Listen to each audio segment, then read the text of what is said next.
Welcome back to Unplugged with Nicki Marie. Today is a solo episode, but I promise you it's going to be fun. We are coming off of an episode that is blowing my mind about how well it's doing. And I am fixated right now on the aftermath, the afterglow of Connor and his mom from Netflix, Love on the Spectrum. If you haven't turned into season 3 of Netflix, Love on the Spectrum, you are missing out. My kids and I are either watching Young Sheldon, American Idol, or Love on the Spectrum before bed every night. And Connor is just the best. And I want him back in this chair again because he left me with such an impression of just how beautiful social media can be. There's so much negativity around social media, but if we could just lean into moments like Connor getting his voice and sharing his autism, his beautiful autism with the world, and being able to see a woman like his mom, Elise, walk through this world, raising her son to be a young man, gentleman with autism. I'm here for it. I got to tell you, I don't know how we can beat that. But if there's anything, let's just stay, like I said, with the afterglow and let's get right into this episode today. Thanks for being here.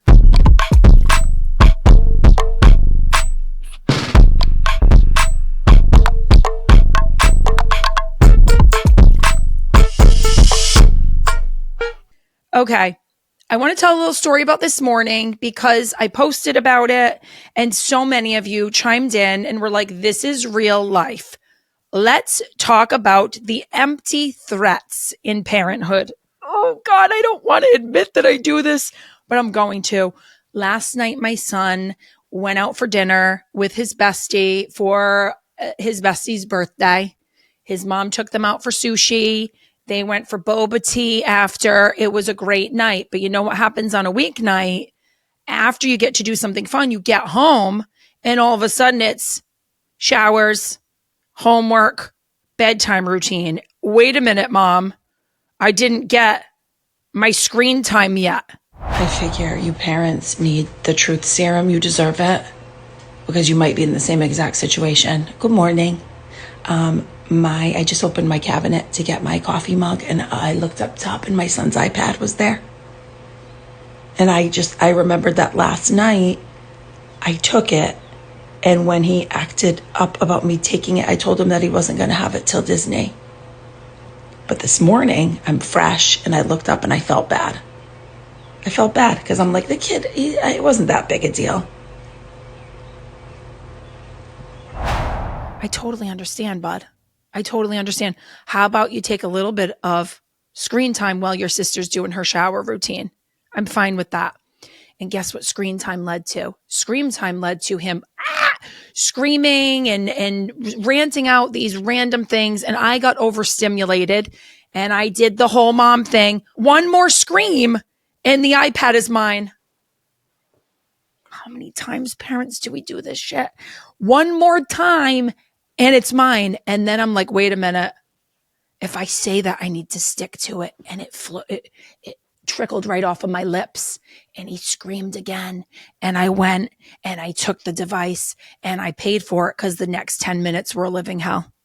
Okay, I'm not going to call my kid out in public and embarrass him, but I'm just going to let you use your imagination as to what that was like. I put it in the top of a cupboard, tippity top, way up high. And when I was tending to something my daughter needed, I looked in the kitchen. He's up there. He's up there. He's up there. Now we've made it dangerous. He's standing barefoot on the kitchen counter, trying for dear life. Why would mom do this to me? And now I'm in it going, I said it, and he's not going to believe me if I say it and I don't stick to it. So now, are you ready for the second threat? If you touch that iPad again, you're not going to have your iPad till Disney. So try me. And I'm thinking, this kid is going to know that I just did what I said. So he's not going to touch the thing. Does anybody want to guess what he did? Did he do it? Disney, by the way, is like almost 2 weeks away. Did he touch it? He did. He touched it. So now I had to say, that's it. It's gone till Disney. And is it really gone for 2 weeks? Absolutely not. Because you know why? He's a lovely young man. And I woke up completely re-regulated this morning, was having my coffee, made my coffee, went to get the mug out of the cupboard, looked up. I said, oh shit, I did that last night, didn't I? I don't feel the way I did last night. I feel great. So what do we do now? I don't know. I'm just letting you know this in case you do the same stuff. We're all human. We're all trying our best. And I'm going to play you a clip that maybe we can learn from this. Maybe we can learn from this because I do like Dr. Becky. One of my goals is to have Dr. Becky on the podcast to talk about these moments because let's be honest, are any of us getting it completely right? Probably not, but I thought this was very fitting. Oh my God, no! Now this is one of the biggest challenges that a lot of modern parents have, which is iPad screen time. Yep. I'm going to role play. Okay. I will be a child. Okay. You will be the parent without physically assaulting me. You have to get me. I physically assaulted a little bit. It was a little bit of a wrestling match. Hey, sweetie, there's about 5 more minutes left on your iPad. Hey, look at me. Hey, sweetie, if you don't look at me right now, I am going to put my hands over the screen, and that's going to be really unfortunate because you're not going to get to finish. What? It's going to be really hard to end. Nobody likes to end, and in 5 minutes, iPad time will be over, and if you can't give it to me, I get it. I will take it from you, which I don't want to do. I'm watching. You have 5 more minutes, so you can go back and doing that. Okay. So now 5 minutes have passed. And I would do this 30 seconds before. I'm watching. I know. I want to see what you're watching. Oh, I love that show, too. Yes. Don't take it. I know you're about to take it away. Do not take it away from me. Sweetie, the scene's about to be over, and when it's over, you could choose to give it to me, Just or I one more. will We're gonna take do it. one more. We're gonna do I one know more, you want please. one more. It's I'm just gonna not do one an more. option. You can tell me which one for tomorrow, and we can do it then. Oh my God! Oh. No! No! Stinks when No! we're Give it back! And then I wouldn't do this because we're role playing, but then they attack you. I would get ready for it, and I'd do my, jujitsu You do the moves. full thing? Of course. I'm not going to let myself be hit by my kid and let them feel like a bad kid. Your grab is really good, by the way. The Thank you. grab that you did, It's not my first rodeo. it was scary. Oh my God! No! Now this is one of the biggest challenges that a lot of modern parents have. So that clip is what we all try to do. We all try to stay self-regulated. And did you hear her voice? I'm taking it. Here's your 5-minute warning. The part that I want to just own is that when you've got that one kid and then you've got another kid and then you've got something going on and there's a lot of environmental factors that I would just like to mention where we as parents don't have the patience to do that. So let's just keep listening to Dr. Becky and trying to learn, but also lean into being a human. Lean into being a human. I'm going to give him his iPad back. Probably today. Also, what else am I going to do for him? I'm going to hook him up with this Easter basket. Duncan came out with the Easter bucket. I don't know what they're doing, but they're doing it well.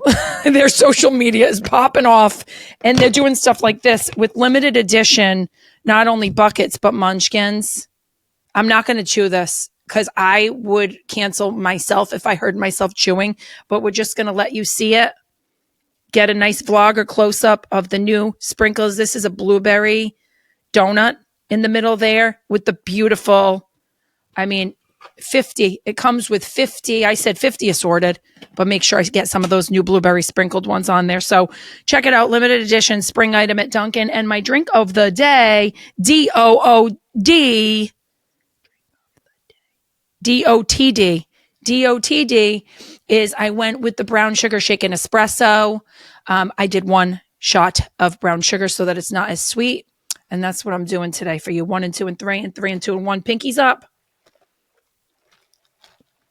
Okay. So moving on from the iPad story and moving into what is trending on social media right now.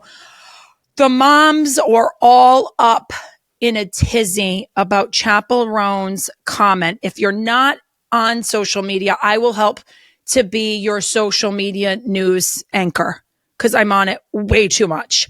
Chappell Roan sings Pink Pony Club All of our daughters love her. We love her. But there is a hot take right now. She was on Alex Cooper's Call Her Daddy podcast, and she talked about motherhood. And I'm going to play the clip, and then I'm going to give you my 2 cents. But kids, all of my friends who have kids are in hell. I don't know anyone. I actually don't know anyone who's like happy and has children at this age. I have like a 1-year-old, like 3-year-old, 4 and under, 5 and under. I literally have not met anyone who's happy, anyone who has like light in their eyes, anyone who has slept. It's not looking too good. I'm like, why did my parents do that? I'm the oldest of 4. My mom had me at 23. Okay. I admit that the light in my eyes may not look the way it used to look, but the light went to my heart. The light went from my eyes to my heart. Does that make sense? Motherhood and the conversation about motherhood right now is just, I have all these different thoughts. First, let me start with if you're assuming positive intention out of the speaker's mouth, which is Chappell Roan, is her perception of motherhood is very real to her. She's going based on what she's hearing, what she's seeing online, what her friends are experiencing. She also said they were in their 20s, right? So I want to own that 20-something motherhood right now. To her, she's perceiving it as hell. How I feel about the statement is, I don't want, this is where I got mama bearish, I don't want someone of her stature to put this face of motherhood out there that will influence other young women to think, I'm never going to be able to be a mom. This is way too hard. I don't know if I'm equipped for that. How am I ever going to do that? So that was my defense was, oh man, I want these young women to know that frick yeah, it's hard. It's the hardest thing you're ever going to do. But the fact that your heart explodes and you become a better human, if you're meant for motherhood, man, nothing else matters in my life right now. So I'm not trying to glorify motherhood, but I just want women to have the conversation about the beauty of it all and supporting each other. And maybe, just maybe, we can rebuild a village. Because if there's any hell that we're living in, we've either chosen the wrong partner to raise kids with, or we are overwhelmed by what society has told us for so long is you can have it all, you can work and you can grow your career and you can have kids and you can raise them.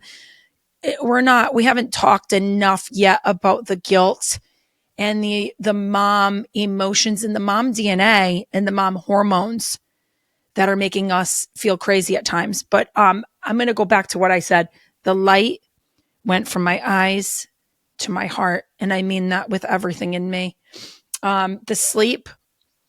What's that saying? I'll sleep when I'm dead. We're here to have fun. I'll sleep when I'm dead. Live in the moment. Do not have anyone online change your perspective. Don't let anyone online influence you into doing what you maybe don't want to do or out of what you've always dreamed of. That's all. That's the Nicki take. I don't blame Chappell Roan for saying what she said because that's her story. That is her reality. All that we can be in is in ours. Did I do enough of a lecture there? Was that like a lecture on motherhood? I don't even know if I made any sense, but now at least you know it's trending. Disney prep. We are within the 2-week timeline for Disney. And you might think that I'm stressing out about what to pack, what to prep. I've got the packing and the prepping down to a T. You know what I don't have? Is full control of what will happen with my kids once we're in the parks. I'm going to just give you another example. Chase was walking upstairs this morning. He's 8. Was walking upstairs this morning to get his socks before school. So he had to go up a few stairs to get his socks before the bus came. And he said, oh, my legs are so tired from these stairs. And I immediately thought, shit, that's going to mess things up at Disney if I am driven and determined to get from Space Mountain to Pirates of the Caribbean in a jiff. So personally, I think there's two things that need to happen, and I'm saying it out loud, maybe so I'll do it. Two things that need to happen. One, do we start doing like an evening walk every night? Can I get my kids in Disney shape?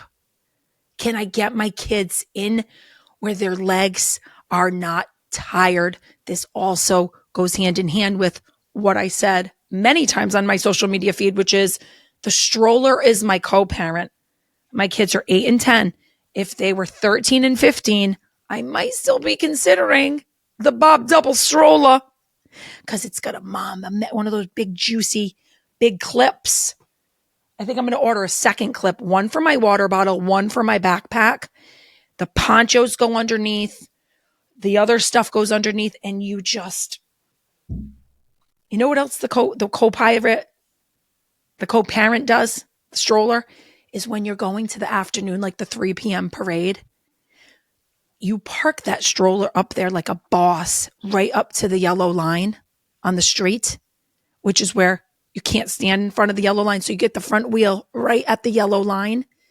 No one can stand in front of you. And you got your popcorn buckets. You got your kids sitting in the stroller. You got your popcorn buckets. You got your bags there. You can just stand there like a boss. I might have to find a clip of last year and show you the parade boss mode. I'm bringing the stroller again in case Chase's legs are tired, in case Layla has given up on the day, and I'm still heartful going through those parks. Clip the popcorn bucket on the back. This is how we do it. All right. This is how you do travel as the one parent and the two kids. You bring the double stroller, you bring as many clips as possible, and you use it as your co-parent. I said what I said. I think they have a new Cinderella popcorn bucket, and I am smitten kitten for that thing. Anyway, another piece of Disney prep is, should I have my kids sit down for dinner each night of the week for the next 2 weeks to just prep for sit down meals? Do you ever bring your kids to a restaurant and you sit down for sit down meals and you look at them like, who's raising you? Who's raising you? When I took I'm going to call out Chase. It's about Chase today. Layla is in MCAS testing for Massachusetts state placement testings. I'm not going to do that to her. It's already a stressful week. We got enough going on with her. I took Chase to a one-on-one dinner at his favorite little Italian place in town last week. And I had a few concerns. It was a delightful conversation. Great posture. Great spirit. But there was this almost feeling that I hadn't fed him in weeks, once the food was there. So there was the salad, there was the pizza, there were the spaghetti and meatballs, and suddenly all of those things were on one plate on top of the spaghetti. He was making a spaghetti taco with the pizza. And I honor the creativity to the point where the waitress came over. She said, I actually have made a pizza here with spaghetti on it. We all need those women in our lives. It's like moms supporting moms in the moment where I'm oh, sorry. The table's a mess. Anyway, I think we might need to just sit down and go through the Emily Post etiquette classes. Anyway, that's it. You're going to hear enough about Disney. I'm going to stop there so that I don't lose you, because I love you. And then the last story of the day before I get into Q&A is Jellycats. I talked about Jellycats in season 1 with my friend Renee. We were talking about the Jellycat bakery in New York City and in Paris, where Jellycats, just to let you know in case you don't know, Jellycats are this brand of stuffed animals and stuffed treasures. And I love a good Jellycat to the point where I've been buying the kids Jellycats since they were born. They were babies, and I got them a Jellycat almost on each of our adventures. So they travel every single time we go on a plane. So let me think here. So their first Jellycats were part of their my baby shower, right? The little bunnies, the little fluffy bunnies. And then we moved up to, for their very first flight, which was to Annapolis, Maryland, Annapolis, Maryland, to go to my friend's baby shower. That was their first ever flight. I got them each an octopus, Jellycat. And that has become our flight companion. So they're 8 and 10 now. It comes on every trip with us where we fly.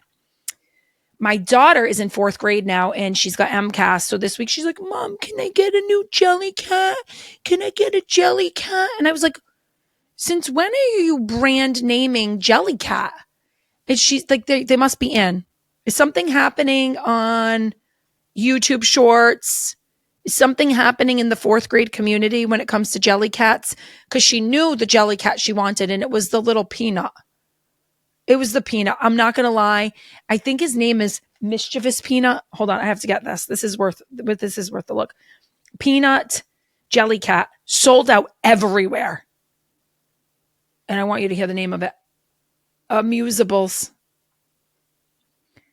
Jellycat Amusables Peanut. Soft, plush. You gotta love him. Then she says, I want the peanut and the pickle. Pickled Jellycat. Ready? Yeah. I want to show. Amusable pickle. This is the world we're living in. So now I say to my daughter, because of course I need credit for getting her into Jellycats. I can't let the outside world tell her that Jellycats are in. You know what I did? I said, do you know how many Jellycats you have that you haven't even paid attention to? Because this cat right here is cooler than you'll ever give me credit for. I got you into Jellycats a long time ago. No, you didn't. I said, what do you think the freaking octopus is? I know. So anyway, Miss Label now needs a new Jellycat. And what did I do? I went to the paper store and I not only got her a Jellycat, it's a pink, corally, adorable, fluffy bunny with a white tail. And I got her the peanut amusable keychain. That's what I did. I don't even want to say how much these things cost. But here we are talking about Jellycats and candy hauls and all that stuff from, I don't know. I'm a sucker as much as these teenage kids are for what's trending. I said what I said. I just am. Okay, we're going to go into Q&A. Can I ask you a question? Can I ask you a personal question? Before everyone's asleep at the wheel, running your grocery run, doing your errands. I don't know what you're doing. All right, Kelly, here we go with a voice memo. Hey, Nicki. It's a fan of yours, Kelly here, my girlfriend. I haven't listened to these yet, so I hope it's appropriate. And I love your stuff. It brings us through our day. I guess a question that I have for you, my brain seems to be similar to yours. I'm wondering how, if you are able to even do it, how you keep your budget under control living with ADHD and not being medicated. I feel as though I have impulse control issues with ADHD, and as much as I try to keep things under control, there's periods of time where I just have a case of the F-its and I get what I want when I want, and then get buyer's remorse, or my financial situation has never been a strong suit. And I'm wondering if you have any tips for people like us, if you have your shit together more than I do. Also, another quick question. Kelly's getting it. Because I don't know the answer to this. What does unplugged mean to you? Fuck. And why is it unplugged? I guess Kelly. I never really thought. Kelly, damn! I feel like we need an entire episode on money, because my bookkeeper is probably listening to this with her Austin Powers pinky up like $1 million. I am the worst. I'm the worst, not at, so let me rewind. I came from very humble beginnings. The 80s kid, blue collar upbringings, small town, happy. I did a paper route when I was in 7th grade. So if I think my daughter's 4th grade, 7th grade, paper route, saved money like a hound, was thrilled if I got $3 tip after a week's worth of deliveries. By the time I was in the corporate world, I had this fear of money. I had this awkwardness around money. While dating, I was always the girl that I never let any guy when I was younger, like, pay for me. It's not that I didn't let, but it was a very awkward. I've just always been awkward about money, and it has a lot to do with my upbringing. Now, what I've realized, which all these gurus talk about, is the relationship you have with money will have a lot to do with where you go in your money success. Does that make sense? So now I kind of look at money as, what are things that are important to me, which are the little mini adventures, right? Like, this is limited edition. This shit makes me happy. It's only going to be here for so long. It's bright and it's happy and the sprinkles are cute and colorful, and I can bring that joy to my kids. And then I just talked about the Jellycats. I came out of like the COVID and the divorce in a completely different relationship with money than I'm in right now. I am now leaning into, the more I invest in my business, the more it will pay off. The more I spend money on simple joys and experiences with my kids, I will gain it back if I need to. I put a lot of money away for my retirement. My kid's 5 to 9. I'm responsible with it, but it's taken me to learn a lot from my financial advisor, which I suggest everyone has, even if you think you don't need one, a great financial advisor who could teach you about your money. And then also, I have a bookkeeper. I'm in a position where I know I'm not good at that. She does all of that for me. She gets me set up for tax season, and that's it. But to answer your question in more simple form, Kelly, I do the things that make me happy. And I have very much of a, you only live once, enjoy today mentality. That's the best I can do. Now, as to answer your question on Unplugged, I have no idea. It was a name that I came up with during COVID when I was going to plan to do TikTok as a way to learn the platform for my business clients. And I put Nicki Unplugged, and I have no idea why. I think it was probably had to do with the pandemic and being tired of having to be on all the time. So when you unplug something, it kind of like powers off. And I guess that's the best way I can say it. It was a subconscious thing going on when I named it. But thank you for asking that. Okay, let's go into my questions and my stories. Wow. Lot of questions. Oh, if only my eyesight was good. What shows or movie can capture even your attention for the entire time? Young Sheldon, American Idol.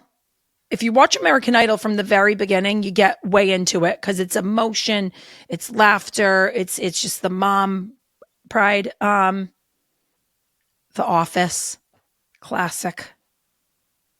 And then movies. I feel like I just have a heart for Adam Sandler stuff.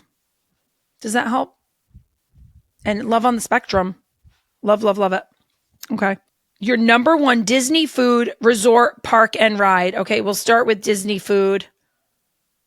I'm so excited for so I'm like not a singular food person. I'm like what's in front of me, the whole spread, right? Like a lot of times when I cook dinner, we eat family style because I like an assortment. So with the Disney food, I am most excited about our breakfast at Topolino's Terrace, the character breakfast, because there's the characters, There are the songs, there's the clapping vibe, the food's great, the views are great. You take the Skyliner over there and the spread is so good. So I'm most excited about that.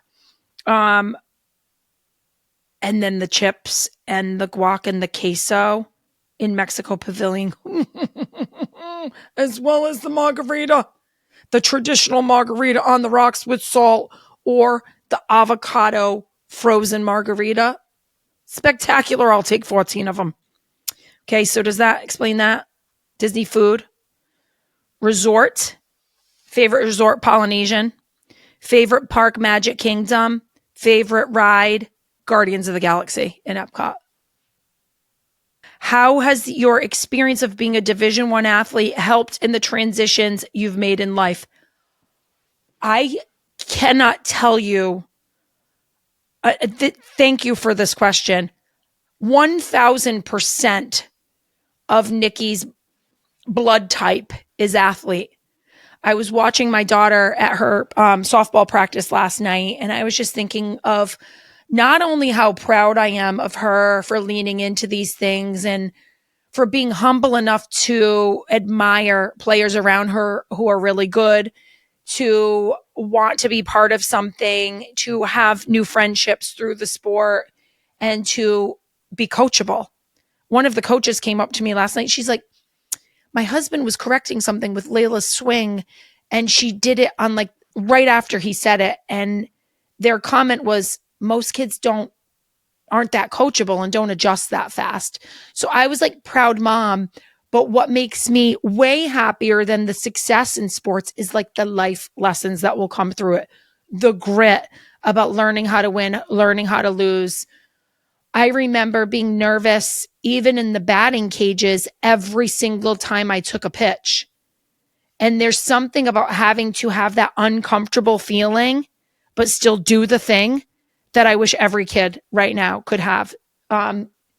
Divorce, change in career, change in lifestyle, everything, like raising kids, each phase of your children, each grade that they go through, each time there's a new summer milestone, the grit and the resilience is what drives everything as a parent. And mine happens to be through the power of sport. So thank you for asking me that. Yes. It all comes from that. Tell a story about mom remarrying and having Frankie. I've talked about this before. I did a podcast with my brother. Maybe we can link it because I did mention it twice from season 1. My brother came into my studio that I'm trying to catch a fly. There's like a little fruit fly, and it happens to be just like sitting right in front of me. It's annoying. But maybe I'll link the podcast with my brother. I was 17 years old and I was absolutely disgusted with my mom. And truthfully, at 47 years old, I think there is a lot of resentment that I never let go of. Because when you're 17, you only care about yourself. You only care about the world around you. You only care about your happiness, the things you're doing with your friends, the sports that you're part of, what's going on the weekends. You've got your license, you've got your car. The world is yours, and that's it. And for my mom to try to change my life, right? I'm saying it with air quotes in case you're listening. That was such a major change for her that she expected me to embrace the way she was. And I got resentful that I didn't feel the same way about it that she did. So what I will say, if you are expecting your kids to be full of joy for the decisions you're making for you, don't. And it's okay. It's okay if they don't jump on board. Don't force it. Let it unfold. Because if you look at us now, I am leaning into this new moment of my mom turned 70 this year. I turned 48. Holy shit, 70. How do I let go of all that stuff and just celebrate the next decade with her the best that I can? So yeah, just every season of life is brings new things. You just got to go through it all because it leads you to where you're going. That's all. I'm going to take one more question. Oh, I love this one. How do we prepare our 10-year-old daughters for puberty without it being scary for them? If your daughter, I'm going to be brutally honest here. If your daughter's 10 and you haven't talked to her about this yet, that scares me. And I say that with love and with a gentle touch. I would put my hand on your shoulder and say, it's time to talk about this. I am a huge advocate for your kids will only feel scared of things if you portray it as scary. My daughter, we were watching something the other day. I'm just going to give you an example. Again, I'm not a parenting expert.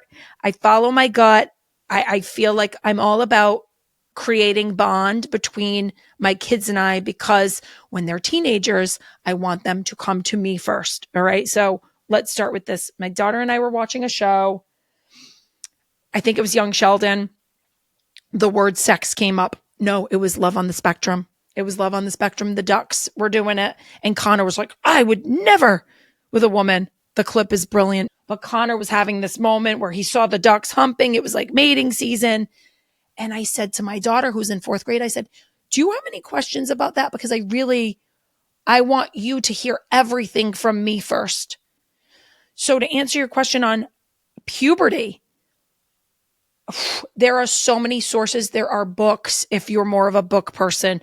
There are videos if you're more of a video person. And I'm not talking the health videos.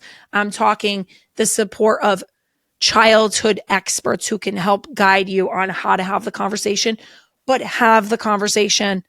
My daughter knows about period care. She's got pads in her backpack. She doesn't need those yet, but she's got them in there because she thinks, I want to be prepared for when this happens. And I said, the good news is if any of your friends from 5th grade, if it happens to them, you're equipped to help them. So body is a positive thing. Womanhood, turning into from a girl to a woman, is such a positive, beautiful thing. You can use spring buds as an example. I don't know how to answer it, but the gift that I can give you today is absolutely talk about it. Getting a little parched from talking too much. We're going to just swoosh down the brown sugar shaken espresso. And I'm going to tell you all, thank you for being here. I love you so much. We're going to end this episode. The weeks coming are going to be so much fun. The guest list is brilliant, to the point where Duncan has joined forces with me because they're like, we like your guest list. We like what you're doing. Keep it coming. So they are sponsoring these episodes. Thank you so much, Duncan. I promise, keep listening. You will not be disappointed. I love you so much. Holla at your girl. Stay for more. Cue the music. We out.